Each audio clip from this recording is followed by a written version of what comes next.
Hey, what's up guys? It's Alex from Maximum Charge, and today we're going to be taking a look at the top speed of the Ecells 5-star, along with taking a look at its off-road performance. Now Tim over at Shoot the Chit has already done an insane top speed run, maxing out this e-bike at a crazy 49 miles an hour. And so far, Tim has been making more content on this e-bike than any other expert e-bike YouTube. What's that?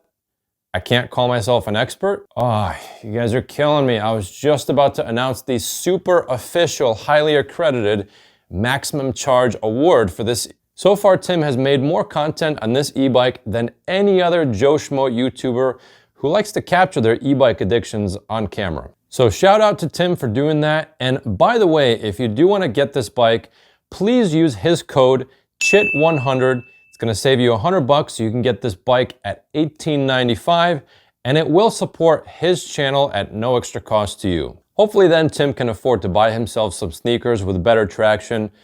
And Tim, make sure they have the Velcro straps. So now that we're done talking about my YouTube enemies, I mean fellow Joe Schmo content creators, we can go ahead and get to the part of the video where I completely destroy Tim's top speed record. And just like his video, it did start off mostly flat and then went downhill just a little bit. I did end up bringing some extra protective gear with me. So, well, let's just go ahead and watch the footage.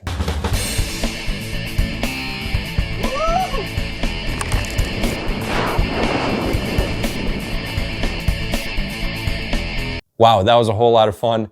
And I know I technically wasn't on the bike when it hit top speed, but it recorded a crazy 120 miles an hour. In my next video, I'm gonna try and match that downhill top speed on my non-electric bike. We'll see what happens. Unfortunately, at the end of the test, the bike did suffer a bent derailleur hanger, so I have to throw the whole bike out and buy a new one. All right guys, moving on from that, let's talk about the off-road portion of this video. So earlier, during my initial review ride, make sure you watch that review if you haven't seen it. I did do some off-road testing that didn't make it into that initial video. Let's go ahead and take a look how the Ecells 5-star does on a wide off-road trail and a much narrower, windy and bumpy single-track mountain bike trail. Come on guys, let's check it out.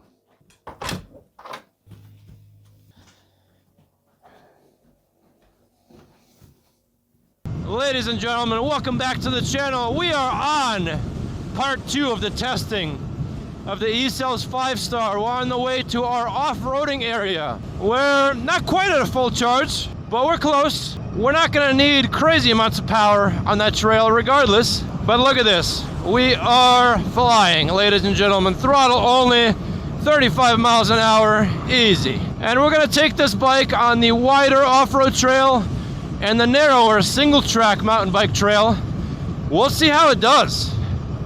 This is a very big bike, so I don't know how long we're gonna be on the single track one, but we're gonna find out together, ladies and gentlemen. While we make our way over to the trail, I wanted to give you guys some quick updates on the Ecells 5-star. So now that a few other reviewers have taken a look at this e-bike, a few small issues were discovered, but just as I had predicted, Ecells is already on it, making the necessary changes and recommendations so people can have a 5-star riding experience.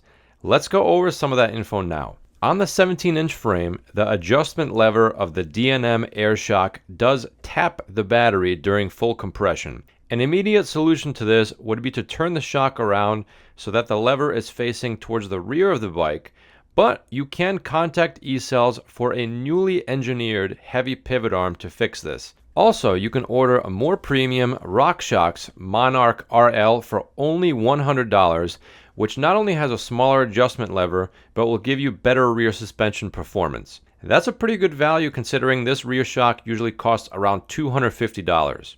All 17-inch bikes built after May 15th will have the newly engineered pivot arms. General recommendations and comments were made, such as for making the metal fenders quieter, you can spray some automotive undercoating under the fenders, which will help dampen the noises of pebbles and rocks hitting the fenders. As for the shifter and brake lines crossing over the pivot points of the rear suspension, Ecells says this has never caused issues in the past and they're confident that these areas should hold up just fine. They've had this design on their frame for years and have never had any issues.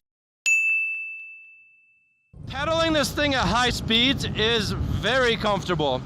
Look at my cadence at 34 miles an hour. Look at this. So I can add my own leg power to the power of this bike, and I can get more range that way, but also I can get some exercise. So this bike not only gives you a lot of power, but a very comfortable pedaling experience as well. I can gear it down, use my own leg power up this incline portion. All right, and we are here. There's probably going to be a lot of people out because it's Saturday and it's the one nice day before we get a week of rain. We'll see how it goes. We're on pedal assist 3. We don't even have to go fast at all, nor do I want to on this area because there are people walking and you want to be polite, of course.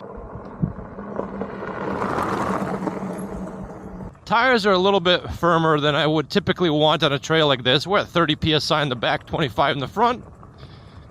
Test out the suspension. The back feels very soft. And this is a harder seat.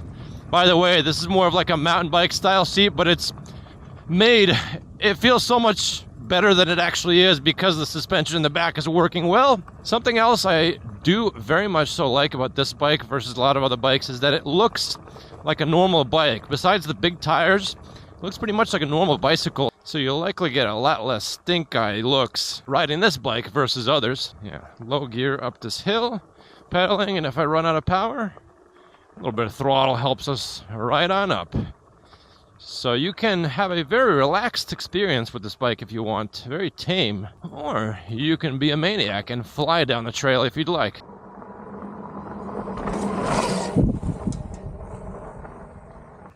Brakes are feeling very nice going down this part. And the big wheels definitely make bumps feel less noticeable because obviously it's easier to roll over obstacles the larger the wheel.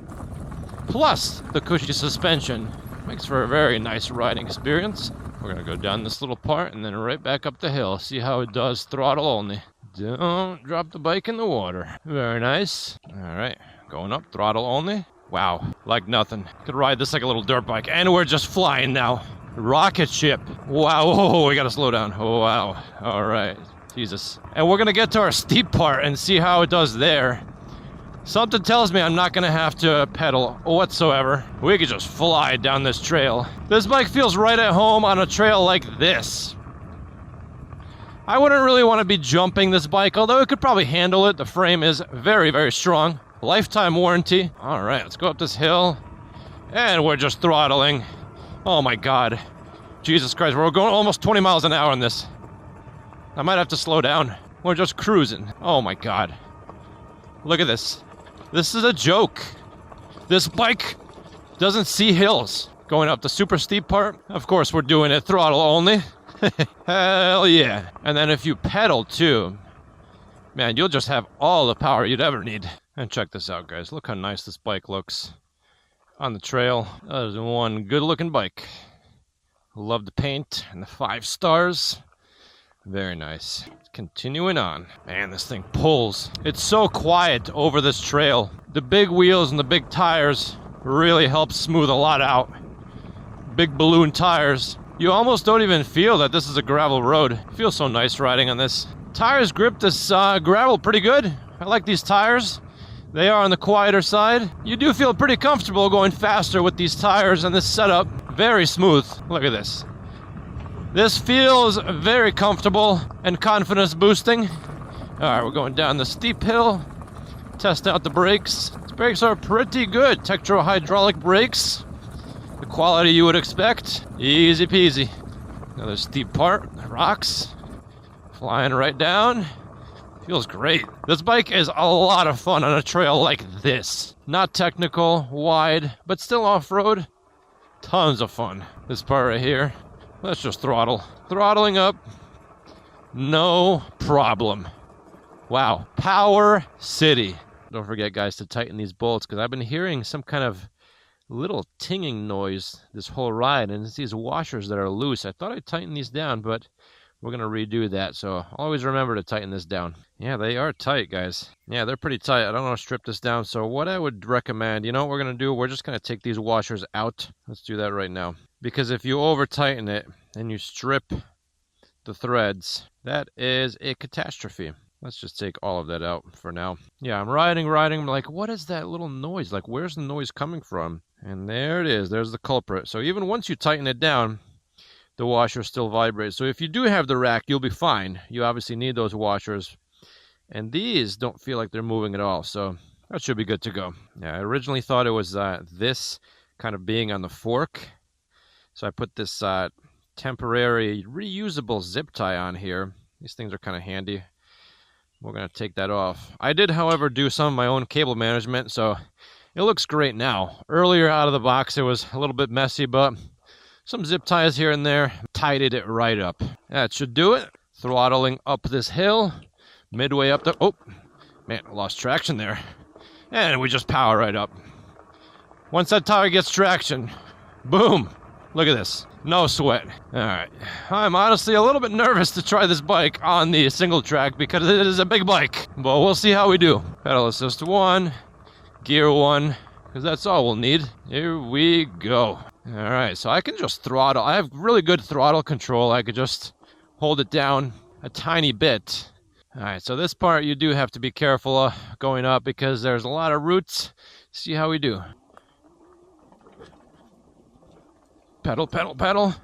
Barely used any of my legs, and it just powers right up. Damn, this thing has so much power. Yeah, this is one of those situations where your power could work against you. There's so much of it. In a narrow, more technical trail like this. Like stuff like this is fine, but where it was super bumpy, lots of roots, twisty, turny, you gotta watch out. Lots of roots over here. But the suspension is just eating this up. The big tires make a lot of the bumps less noticeable because we already talked about this. The bigger the wheel, the smaller obstacles will feel. That's why a lot of mountain bikes went to 29-inch wheels and they used to be 26.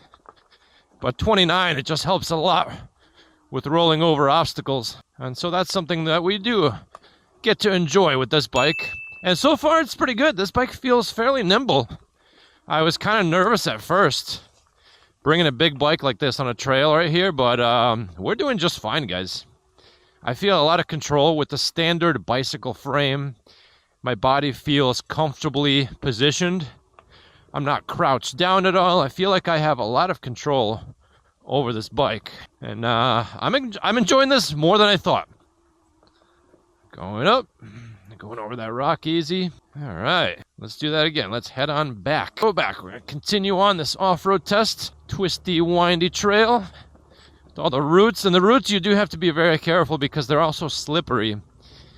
So if you hit them at the wrong angle, your tire will go sideways. And that's never good. If I ever do get stuck at all, I could just hit the throttle. This bike, what it has is it doesn't give up at a low speed. Even at like 4, 3, 5 miles an hour, it'll still keep trying to pull. It'll pull really hard. It has insane true low-end torque. Some motors, they give up because when you put power into a motor and it's not spinning, that's just creating straight up heat. And this thing is like, no, I need to move. I need to turn. We must go. I don't know where I am, but I always get lost here. I think this is the way I have to go. Let's continue on. Nice. This feels really good, guys. So even for a trail like this, I feel very confident. Suspension's working great.